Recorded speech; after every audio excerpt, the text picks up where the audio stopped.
Hey everyone, welcome back to Noltech. Today I'll show you how to add the Marketplace tab to your Facebook shortcut bar. First, open the Facebook app on your phone.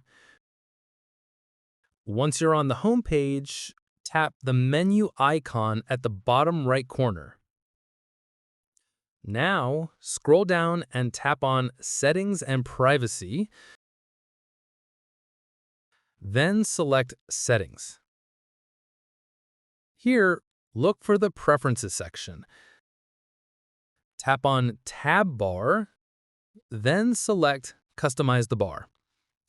This is where you can customize your Facebook navigation. You'll see all available tabs here, including Marketplace. Find Marketplace in the list and tap the toggle button next to it to turn it on. Then tap Pin to add it to your shortcut bar. And that's it. The Marketplace tab will now appear in your bottom navigation bar. You can access Facebook Marketplace directly from your shortcut panel, anytime. If you found this tutorial helpful, don't forget to like and subscribe to Noltech for more step-by-step guides. Thanks for watching, and I'll see you in the next video.